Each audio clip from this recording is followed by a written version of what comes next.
Et avec lui, tout semble tellement facile. Ah, c'est moi, ça? Ouais. Et s'attaque au sujet difficile, c'est Guillaume Meurice. Ouais, alors je vais commencer par présenter mes excuses aujourd'hui. Oui, parce que dans ma dernière chronique sur le FN, j'avais interrogé des Serbes nationalistes et j'avais dit que discuter avec eux faisait chuter l'espérance de vie à 15 minutes. Alors, suite à cette phrase, j'ai reçu pas mal de messages de Serbes qui m'informaient de leur volonté de me transformer, je les cite, en méchoui. Fin de citation. Alors, ça confirmait du coup un petit peu ce que je disais, mais ça précisait pas le délai. Donc voilà, je vous demande pardon les Serbes, vous n'êtes évidemment pas tous comme ça, mais parfois c'est vrai que dans l'émission, voilà, dans mes chroniques, on fait des raccourcis. Voilà, on dit des choses un peu vite, par exemple sur le FN. Par exemple, voilà, on dit que Le Pen au pouvoir, ça serait très dangereux. Eh ben, c'est peut-être un raccourci. Moi, je suis allé ce matin à Villepinte au meeting du FN et j'ai rencontré des gens tout à fait sympathiques. C'est vrai, par exemple, qu'est-ce qu'ils veulent? Mettre dehors tous les fichiers S, chose que les autres ne font pas. Ah oui, mais dehors où alors? Parce qu'il y en a beaucoup qui sont Envoyer français. dans leur pays. Il y en a plein qui sont français. Eh ben, les incarcérer. Je serais pour la remise à la peine de mort, je vais être extrémiste, je serais pour la remise à la peine de mort pour ces gens-là. Voilà, alors la peine de mort pour les fichiers S et on serait en sécurité. Voilà, moi je suis là pour vous rassurer, le FN au pouvoir, c'est pas dangereux et ça créera des emplois, hein, d'ailleurs des formations, des CAP bourreaux, des bacs pro chaises électriques, voilà, tout un petit artisanat finalement qui va reprendre du service. Des solutions pragmatiques chez Marine Le Pen, on en trouve plein d'autres. Elle va sûrement rouvrir les frontières. Puis Elle va rouvrir les frontières? Ouais, ou bien refermer les frontières. Ah oui, voilà, elle va ouvrir ou elle va les fermer, ça dépend, va falloir être un petit peu rapide pour passer, mais il y aura une signalisation, j'imagine. Attention, petit migrant, ne mets pas tes mains dans la frontière, tu risques de te faire pincer très fort.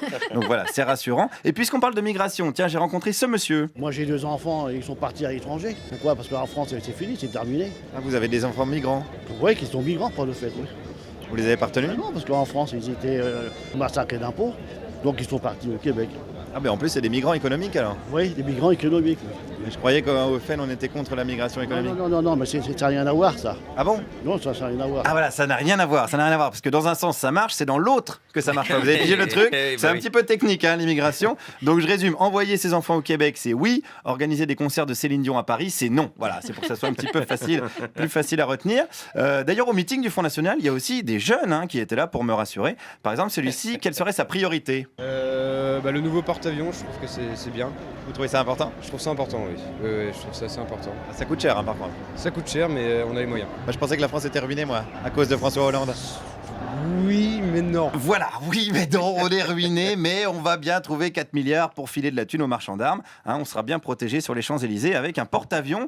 Donc, vous voyez, au FN, on a également le sens des réalités. Voilà, je suis là pour vous rassurer aujourd'hui. On a le sens de la justice également. C'est un point fort du programme de Marine Le Pen. Un peu plus de justice. Elle propose plus de justice? Eh ben oui, un peu. Ah, mais alors elle, quand elle est convoquée, elle y va pas? Ah bah ça c'est des histoires de plus de vieux, de plus longtemps quoi. Oui, mais elle se rend pas aux convocations. Non mais je pense qu'après la présidentielle elle va y aller directement. Si elle n'est pas élue, mais si elle est élue. Pareil.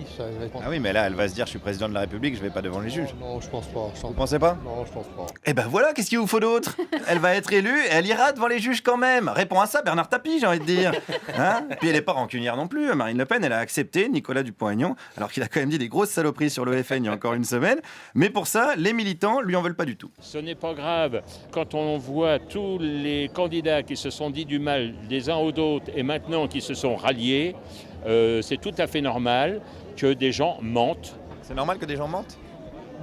Quand on voit que tout le monde a menti, pourquoi que M. Dupont-Aignan n'aurait pas menti sur le Front National? Eh bien évidemment, puisque c'est une tactique, le mensonge. On défonce le Front National et après, on le prend à pleine bouche. C'est une technique que l'on trouve dans les ports d'OSM, notamment.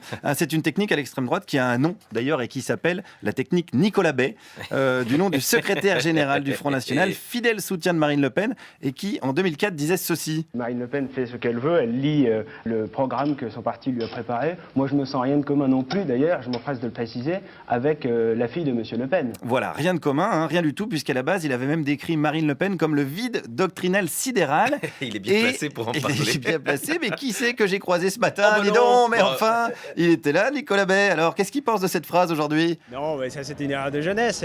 Vous la regrettez, cette phrase? Oui, bien sûr, mais c'est une question qui se pose plus. C'était une autre période et vous remarquerez d'ailleurs que c'était des différences qui ne portaient pas sur le fond, qui ne portaient pas sur les convictions. Voilà, les convictions, elles n'ont jamais changé. Vous avez pu vous en rendre compte compte là durant les dernières minutes. Voilà, chacun sait ce qu'il lui reste à faire dimanche pour que lundi, sur Serbie Inter, il n'y ait pas un chroniqueur qui dise que la France est définitivement un pays de cons.